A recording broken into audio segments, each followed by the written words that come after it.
اس وقت جو ملک میں لوڈ شیڈنگ کی صورتحال ہے اس کی پہلے کوئی نظیر نہیں ملتی کہ میں حلفاً آپ کو بتا رہا ہوں کہ میں یہ جس وقت ولاگ بنا رہا ہوں اچانک یہ بجلی چلے گی۔ مریم نواز صاحبہ کی ایک ٹویٹ بھی کافی زیادہ وائرل ہوئی ہے، لیکن یہ ٹویٹ 2022 کی ہے۔ آپ کے شہر میں آج کتنی لوڈ شیڈنگ رہی وہ یہ پوچھ رہی ہیں۔ خان کی بہنوں کی جانب سے کافی زیادہ تنقید ہوئی ہے پارٹی قیادت کے اوپر۔ امریکہ نے بھی یہ کہا ہے کہ صرف اور صرف پاکستان ہی ثالث ہے، اس کے علاوہ اور کوئی ثالث نہیں ہے ان مذاکرات کے اندر۔ ان کا دورہ ہے آرمی چیف کا، وہ بڑی امپورٹنٹ نوعیت کا ہے اور امریکہ کا کوئی خاص پیغام وہاں پہ پہنچایا گیا ہے۔ 10 امریکن ایسے سائنٹسٹ ہیں جو مارے گئے۔ کیا کوئی ایسا خفیہ پروگرام کسی اور کی جانب سے چلایا جا رہا ہے کہ امریکہ کے جو سائنٹسٹ ہیں ان کو ہٹ کیا جا رہا ہے؟ السلام علیکم، امید ہے کہ آپ سب لوگ خیریت سے ہوں گے۔ حکومت کی کامیابیوں کے تو بہت سارے قصے آپ سن رہے ہوں گے، لیکن اس وقت جو ملک میں لوڈ شیڈنگ کی صورتحال ہے اس کی پہلے کوئی نظیر نہیں ملتی۔ بہت سارے سینئر صحافی ٹویٹس کر کے، عام لوگ جو ہیں سوشل میڈیا کے اوپر پیغامات شیئر کر رہے ہیں کہ کیسے اس وقت ان کے علاقے کے اندر بار بار بجلی جا رہی ہے۔ پنجاب میں بری حالت ہے، اسلام آباد میں بری حالت ہے۔ وہ علاقے اسلام آباد کے جدھر ماضی میں اتنی زیادہ بجلی نہیں جاتی تھی وہاں پہ بھی بجلی جا رہی ہے۔ یہ سامنے آپ دیکھ سکتے ہیں، سینئر صحافی ابصار عالم صاحب، انہوں نے بھی ٹویٹ کیا ہوا ہے کہ 2 گھنٹے کی لوڈ شیڈنگ کا کہا گیا، 5 گھنٹے کی ہو رہی ہے اسلام آباد میں، اور بغیر کسی پیشگی اطلاع اور شیڈیول کے جب دل کرتا ہے بند کر دیتے ہیں، جیسے مفت بجلی دے رہے ہوں۔ صبح سے اب تک 5 بار بجلی جا چکی ہے اسلام آباد کے اندر، یہ ابصار عالم صاحب نے لکھا۔ اسی طریقے سے ایک اور انہوں نے ٹویٹ کی، اسلام آباد F11 میں صبح سے اب تک 4 بار بجلی جا چکی ہے بغیر کسی شیڈیول اور اناؤنسمنٹ کے۔ ابھی 2 گھنٹے تک بند تھی، 45 منٹ آئی اور پھر بند ہو گئی۔ سوچتا ہوں کہ جو دل میں ہے وہ میں کہہ دوں، مطلب کہ یقیناً وہ یہ کہہ رہے ہیں کہ ان کے اوپر تنقید کرنے کا دل چاہ رہا ہے جو بجلی کے جو بھی اہلکار ہیں، انتظامیہ ہے۔ آگے وہ لکھتے ہیں کہ کچھ تو شرم کر لو، صارفین سے ہر مہینے بل لیتے ہو، اسے ہی حلال کر لو۔ اچھا، ایک اور صحافی ہیں وسیم عباسی صاحب، انہوں نے بھی یہی گلہ شکوہ کیا کہ جی باراکو اور جو بنی گالا کا علاقہ ہے وہاں پہ بھی بار بار لوڈ شیڈنگ ہوتی رہی، اور اس میں انہوں نے یہ کہا کہ بھائی کہ اتنی بار بجلی جا رہی ہے کہ میرا خیال ہے کہ جو دل میں ہے وہ میں بجلی کے جو حکام ہیں ان کو کہہ دوں۔ اچھا، یہ سامنے آپ دیکھ سکتے ہیں، سینئر صحافی عارفہ نور صاحبہ ڈان نیوز پہ اپنا پروگرام بھی کرتی ہیں، انہوں نے لکھا ہوا ہے کہ load shedding today in F7 4 to 5 6 to 7 then 8 to 9۔ اس کے بعد رات کو 11 سے 12 دوبارہ بجلی گئی، جدھر ہم رہتے ہیں وہاں پہ بھی بار بار بجلی جاری، اور اس دن میں لائیو کر رہا تھا ایک یوٹیوب کے اوپر، اس دوران بھی بجلی چلی گئی۔ بلکہ یہاں تک صورتحال ہے کہ گزشتہ روز میں منصور علی خان صاحب کا پروگرام جو ہے اس کی ریکارڈنگ کروا رہا تھا، اور اس ریکارڈنگ کے دوران جو ہے وہاں پہ نجم ولی صاحب بھی تھے، دیگر معزز مہمان بھی تھے، اور نجم ولی صاحب بتا رہے تھے کہ چیزیں بہت ساری پازیٹیو بھی ہو رہی ہیں، اور یقیناً بہت ساری چیزیں پازیٹیو ہو رہی ہیں، ان کے اوپر بھی ہم آئیں گے۔ لیکن اسی دوران بجلی چلی گئی۔ پھر جب ہم اپنے پروگرام کی ریکارڈنگ کر رہے تھے وہاں پہ وزیر اعظم کے معاون خصوصی حذیفہ رحمان صاحب بیٹھے ہوئے تھے، ان کی بجلی چلی گئی۔ بلکہ میں یہ چاہتا ہوں کہ یہ چھوٹا سا کلپ ہے، ذرا آپ دیکھیں کہ جب میں منصور علی خان صاحب کے پروگرام میں بیٹھا ہوا تھا تو وہاں پہ کیسے بجلی گئی۔ پاکستان پازیٹیو جا رہا ہے، ادھر بجلی چلی گئی، ادھر میں بیٹھا ہوں، لیکن اس وقت ہم سب کو منصور صاحب ایک دعا کرنی ہے۔ وہ آپ دیکھیں وہ اطہر قاسمی صاحب، منصور صاحب ادھر بجلی، آپ نے خود لائٹ بند تو نہیں کی؟ جی، آپ نے دیکھا کہ اتنی بری حالت ہے کہ ٹی وی پروگرامز کے دوران جو ہے وہ بجلی جا رہی ہے، تو اس سے پہلے اس قسم کی صورتحال نہیں تھی۔ اچھا، اب یہ صرف اسلام آباد یا راولپنڈی کی بات نہیں ہے، اگر آپ لاہور کی بات کریں تو مبشر لقمان صاحب نے گزشتہ روز یہ ٹویٹ کی ہوئی تھی کہ Lahore is now experiencing the worst load shedding. وہ یہ کہہ رہے ہیں جناب کہ لاہور کے اندر بھی بری حالت ہے، اور یہ لٹرلی اب یقین کیجئے کہ میں حلفاً آپ کو بتا رہا ہوں کہ میں یہ جس وقت ولاگ بنا رہا ہوں اچانک یہ بجلی چلی گئی۔ میں نے 2 دفعہ پہلے ولاگ بنانے کی کوشش کی ہے، لیکن اس کے دوران بھی بجلی چلی گئی، اور اس وجہ سے پھر میں اب بیٹھا ہوں، اور میں یہ سمجھ رہا تھا کہ کیونکہ اب رات کے 1 سے اوپر کا ٹائم ہو چکا ہے، اب بجلی نہیں جائے گی، لیکن اب دوبارہ بجلی چلی گئی ہے، تو اب کیا ہو سکتا ہے۔ میں اسی طرح یہ ولاگ بناؤں گا، آپ سے معذرت بھی ہے۔ تو اس سے آپ اندازہ لگا سکتے ہیں کہ جناب اس وقت کیا صورتحال ہے اور کس طرح بجلی بار بار جاری ہے۔ اسی طرح اگر آپ دیکھیں، یہ اعظم جمیل صاحب ہیں، انہوں نے بھی ٹویٹ کیا ہوا ہے کہ میں اسلام آباد میں 26 سالوں سے رہ رہا ہوں، never has the load shedding been every hour on the hour, کہ کبھی ایسے لوڈ شیڈنگ نہیں ہوئی۔ سیرل مائدہ صاحب نے بھی ٹویٹ کیا ہوا ہے کہ no electricity, no fuel but security convoys in Lahore long as ever, کہ یعنی وہاں پہ وہ جو حکمرانوں کو پروٹوکول دیے جا رہے ہیں لاہور میں وہ ویسے ہی ہیں، ویسے اسلام آباد میں بھی ویسے ہی پروٹوکول دیے جا رہے ہیں، لیکن بجلی پیدا کرنے کا پیسہ نہیں ہے، عوام کے لیے جو ہے وہ بجلی پیدا نہیں ہو سکتی، اور عوام بل بھی دے رہی ہے۔ اور آپ کو پتا ہے کہ پاکستان کی جو ڈیمانڈ ہے بجلی کی وہ کم ہے، کئی ہزار میگا واٹ بجلی ایکسٹرا ہے ہمارے پاس، کیپیسٹی ہے پیدا کرنے کی، لیکن اتنے برے طریقے سے اس چیز کو مینج کیا گیا ہے کہ ہر جناب گھنٹے کے بعد بجلی جا رہی ہے، اور ایسی صورتحال پہلے کبھی نہیں دیکھی۔ اب واللہ علم کب تک یہ مسئلہ چلے گا اور کب حکومت اس کو درست کرے گی، لیکن جو اب تک کی صورتحال ہوئی ہے یقین کیجئے کہ لوگ اس کے اوپر بہت زیادہ تنگ ہیں، اور بہت سارے علاقوں سے تو گیس کے جو معاملات ہیں ان کے حوالے سے بھی اب خبریں آ رہی ہیں کہ جی وہاں پہ گیس کی لوڈ شیڈنگ ہو رہی ہے اور گیس کی سپلائی صحیح نہیں آ رہی۔ اور یہ کب سے ہم سن رہے ہیں کہ جناب بس لوڈ شیڈنگ کا اب خاتمہ ہو جائے گا۔ یہ کسی نے اخبار کو شیئر کی ہوئی تھی جو 1986 کے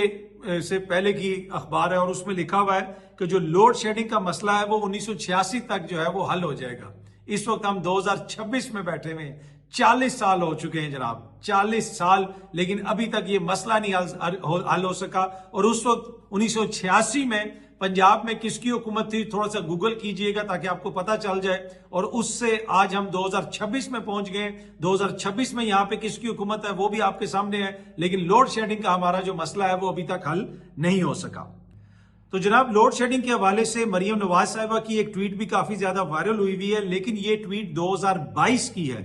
آپ کے شہر میں آج کتنی لوڈ شیڈنگ رہی وہ یہ پوچھ رہی ہیں، یہ 2022 کی ٹویٹ ہے، یہ اب کی ٹویٹ نہیں ہے، تو یہ نہ ہو کہ آپ بتانا شروع ہو جائیں کہ جناب آج اتنی ہوئی اور اتنی ہوئی۔ اس دفعہ انہوں نے نہیں پوچھا، اگر انہوں نے شاید پوچھا ہو تو میری نظر سے کوئی ٹویٹ ایسی نہیں گزری، لیکن 2022 میں یقیناً جس وقت وہ وزیر اعلیٰ نہیں تھیں انہوں نے ٹویٹ کر کے پوچھا تھا عوام سے۔ چلیں انہوں نے تو نہیں پوچھا، ہم آپ سے پوچھ لیتے ہیں، کامنٹ کر کے ہمیں ضرور بتائیے گا کہ آپ کے شہر میں کتنی ہو رہی ہے لوڈ شیڈنگ۔ اچھا جی، آج عمران خان صاحب سے ملاقات کا دن بھی ہے، اور ملاقات کے لیے جو نام بھیجے گئے ہیں ان میں بیرسٹر گور صاحب کا نام ہے، سلمان اکرم راجہ صاحب کا نام ہے، لطیف کھوسہ صاحب کا نام ہے، بابر امان صاحب کا نام ہے، حامد خان صاحب کا نام ہے، انتظار پنجوتا صاحب کا نام ہے۔ اب یہ جو لسٹ ہے یہ کافی تگڑی لسٹ ہے، لگتا یہ ہے کہ پہلے تو بالکل کھانا پوری ہو رہی تھی، بس ایسے کوئی نام بھیج دیے جاتے تھے، لیکن اب خان کی بہنوں کی جانب سے کافی زیادہ تنقید ہوئی ہے پارٹی قیادت کے اوپر، اور اس کے بعد ہم نے دیکھا ہے کہ اس جمعرات کو یعنی آج جن لوگوں کے نام بھیجے گئے ہیں یہ سارے سینئر لوگ ہیں، سینئر وکلا ہیں،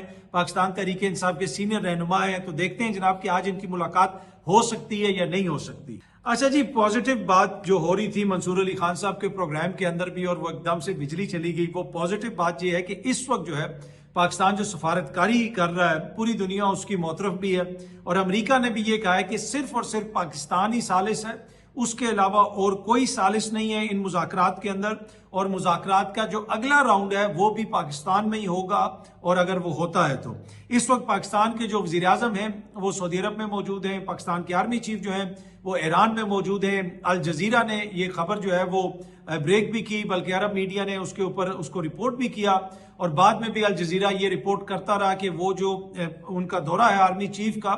وہ بڑی امپورٹنٹ نوعیت کا ہے، اور امریکہ کا کوئی خاص پیغام وہاں پہ پہنچایا گیا ہے۔ جوہری مواد کا بھی ذکر ہوا کہ جو ان کا نیوکلیئر پروگرام ہے شاید اس کے حوالے سے کوئی بات ہو، امریکہ نے شاید کوئی میسج بھیجا ہے، تو الجزیرہ اس کو کافی رپورٹ کرتا رہا، بلکہ پہلے جب خبر آئی آرمی چیف کے تہران پہنچنے کی تو وہ عرب میڈیا نے ہی بریک کی، اور اس میں آپ دیکھ سکتے ہیں کہ یہ پاکستانی میڈیا نے شیئر کیا کہ جناب عرب میڈیا یہ کہہ رہا ہے کہ پاکستان کا ایک اعلیٰ سطح کا وفد جو ہے وہ تہران پہنچ گیا، تو پاکستانی میڈیا نے یہ خبر بریک نہیں کی، اور حالیہ دنوں میں ہم دیکھتے ہیں کہ بہت ساری خبریں جو ہیں وہ انٹرنیشنل میڈیا سے بریک ہو رہی ہیں، جو سورسز ہیں میرے خیال میں وہ یہ سمجھتی ہیں کہ جو انٹرنیشنل میڈیا سے خبر بریک ہوگی تو اس کی زیادہ کریڈیبلٹی ہوگی، تو اس وجہ سے وہ ان کو ایز اے جسے آپ کہہ سکتے ہیں سکوپ کے طور پہ اگر شیئر کی جائے تو انٹرنیشنل میڈیا پھر اس کو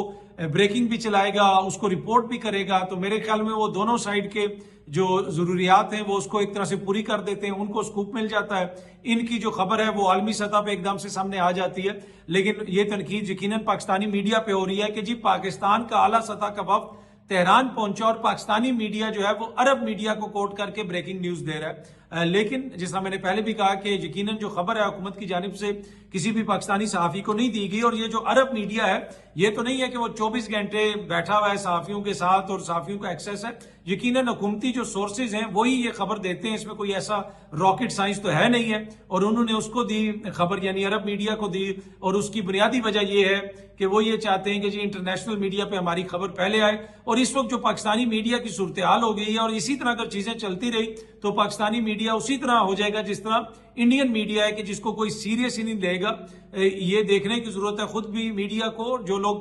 میڈیا کی بیٹ رپورٹنگ وغیرہ کرتے ہیں ان کو بھی اس چیز کی دیکھنے کی ضرورت ہے کہ بھائی اگر وہ جو متعلقہ بیٹ رپورٹرز ہیں ان تک بھی کوئی خبر نہیں پہنچ رہی ہے، اور ذرائع صرف عالمی میڈیا کے ذریعے، کبھی رائٹرز کے ذریعے، کبھی کسی اور کے ذریعے اپنی خبریں شیئر کر رہے ہیں، تو کیا لانگ ٹرم اس کے کیا افیکٹ ہوں گے اوور آل رپورٹنگ کے اوپر، اوور آل میڈیا کے اوپر۔ لیکن اینی وے ایک دفعہ پھر جو ہے عرب میڈیا نے یہ خبر بریک کی، اور پاکستان کا جو وفد ہے وہ تہران پہنچا، تو عرب میڈیا کے ذریعے پاکستانی صحافیوں کو، پاکستانی جرنلسٹ کو پتا چلا کہ جناب پاکستان کا جو وفد ہے وہ تہران جو ہے وہ پہنچا ہے۔ لیکن جس طرح میں کہہ رہا تھا کہ پاکستان واحد ثالث ملک ہے، امریکہ نے کھل کے اس بات کا اظہار کیا ہے، جو ترجمان ہے وائٹ ہاؤس کی کیرولین لیوٹ، انہوں نے بھی میڈیا سے بات کرتے ہوئے کہا ہے کہ جناب صدر ٹرمپ جو ہے انہوں نے یہ کہا ہے کہ یہ جو پاکستان ثالثی کا کردار ادا کر رہا ہے بڑا زبردست کردار ہے، دیگر جو ممالک ہیں وہ بھی ہمیں آفر کر رہے ہیں، لیکن جس طریقے سے پاکستان نے ثالثی کی ہے، جس طریقے سے پاکستان جو ہے امریکہ کو بھی انگیج کر رہا ہے، چائنا کو بھی انگیج کر رہا ہے، سعودی عرب کو بھی انگیج کر رہا ہے، ایران کو بھی انگیج کر رہا ہے، وہ اس کی کوئی نظیر نہیں ملتی، اور اسی وجہ سے امریکہ بہت مطمئن ہے پاکستان سے، اور ابھی بھی مذاکرات کے اندر اگر کسی تیسرے ملک کا کردار ہے تو وہ صرف اور صرف پاکستان کا ہے۔ اور جیسا میں نے پہلے بھی کہا کہ امریکہ نے یہ کہا، کیرولین لیوٹ جو ترجمان ہے وائٹ ہاؤس کی، انہوں نے یہ کہا کہ اگلے جو مذاکرات کا راؤنڈ ہونا ہے وہ بھی عین ممکن ہے کہ پاکستان میں ہی ہو۔ اب وہ کب ہوگا؟ اس ویکنڈ پہ ہوگا، کچھ ذرائع یہ کہہ رہے ہیں کہ عین ممکن ہے کہ وہ اگلے ویک کے دوران ہو، کیونکہ ابھی ہماری قیادت بھی گئی ہوئی ہے ایران، وزیر اعظم صاحب ہمارے گئے ہوئے سعودی عرب، اور وہاں پہ آپ کو پتا ہے سعودی عرب اب ہمیں مزید کچھ قرضہ وغیرہ دے گا۔ ایک تنقید یہ ضرور ہو رہی ہے کہ جہاں پہ سفارتی کامیابیاں مل رہی ہیں وہاں پہ وہ جو معاشی کامیابیاں ہیں وہ کہاں پہ ہیں؟ دیکھنا اتنی زیادہ سفارتی کامیابیاں ہو گئی ہیں کہ آج ہم لوڈ شیڈنگ میں بیٹھ کے جو ہے وہ ولاگز بنا رہے ہیں، پروگراموں کے دوران لوڈ شیڈنگ ہو رہی ہے، اتنی زیادہ لوڈ شیڈنگ ہو رہی ہے کہ یو پی ایس بھی جو ہے وہ چارج نہیں ہو سکتے، اور انٹرنیٹ کی بھی اس سے شارٹیج ہو رہی ہے، کہیں پہ انٹرنیٹ کوئی ماڈم بیٹھ جاتا ہے تو اس کا بھی لوگوں کو مسئلہ بنا ہوا ہے، انٹرنیٹ وغیرہ کا بھی۔ پر اینی وے کیا آپ کو پتا ہے کہ حکومت پاکستان نے نومبر 2025 سے فروری 2026 تک مختلف ممالک سے 112 let me repeat this 112 M O Us sign کیے، اور ان 112 ایم او یوز میں سے اگر آپ صرف 4 ایم او یوز لیں تو وہ جو 4 ایم او یوز ہیں ان کی جو لاگت تھی، یعنی وہ جو انویسٹمنٹ آنی تھی ان ایم او یوز کے مطابق وہ 14 ارب ڈالر سے زیادہ کی تھی۔ میں 112 میں سے صرف 4 کی بات کر رہا ہوں، مختلف ممالک کے ساتھ یہ کیے گئے، کہیں پہ کسی کمپنی کے ساتھ ہوا، چائنا کے ساتھ ہوا، قزاقستان کے ساتھ ہوا، اسی طرح جارڈن کے ساتھ ہوا، رشیا کے ساتھ ہوا، مطلب بہت سارے ایم او یوز، یعنی 112 ایم او یوز کیے گئے مختلف ممالک اور کمپنیز کے ساتھ، اور ان میں سے اگر صرف 4 ایم او یوز کی آپ بات کریں تو وہ 14 ارب ڈالر سے زیادہ کے تھے۔ لیکن اب تک یہاں پہ کتنی سرمایہ کاری آئی؟ ابھی ہم دوبارہ سعودی عرب سے کیا لے رہے ہیں؟ قرضہ لے رہے ہیں۔ ضرورت ہے دیکھنے کی ضرورت ہے کہ کیسے اس کو بہتر کیا جا سکتا ہے، جیسے ہماری سفارتکاری بہتر ہو رہی ہے، جیسے بلکہ بہتر ہو نہیں رہی بلکہ بہترین سفارتکاری ہے کہ آج پوری دنیا اس کی معترف ہے۔ ہم اس وقت مشرق وسطیٰ میں بھی بیٹھے ہوئے ہیں، ہم اس وقت ایران میں بھی بیٹھے ہوئے ہیں، اور امریکن جو وائٹ ہاؤس ہے اس کی ترجمان کھڑے ہو کے کہتی ہے جی پاکستان کے اوپر ہمیں مکمل اعتماد ہے اور پاکستان ہی ہماری ثالثی کروائے گا۔ تو یہ کوئی چھوٹی بات نہیں ہے، یقیناً یہ ایک بڑی پیش رفت ہے، ایک بڑی ڈیولپمنٹ ہے۔ اچھا، وہاں پہ جو وائٹ ہاؤس کی ترجمان ہے ان سے ایک اور کوسچن بھی ہوا، وہ بڑا امپورٹنٹ کوسچن ہے۔ ان سے یہ کوسچن کیا گیا کہ گزشتہ چند ماہ کے دوران 2024 سے لے کے اب تک وہاں پہ مختلف جو ہیں، اب تقریباً 10 امریکن ایسے سائنٹسٹ ہیں جو مارے گئے۔ یہ وہاں پہ فاکس نیوز کے نمائندے نے کیرولین لیوٹ سے کوسچن کیا، جس کو لائیو دکھایا گیا، یہ سامنے آپ دیکھ سکتے ہیں، اس کی ٹویٹ کا جو ہے وہ میں نے یہ اسکرین شاٹ بھی لگایا۔ اس نمائندے نے پوچھا کہ 10 امریکن ایسے سائنٹسٹ ہیں جو یا تو لاپتہ ہو گئے ہیں یا مارے گئے ہیں 2024 کے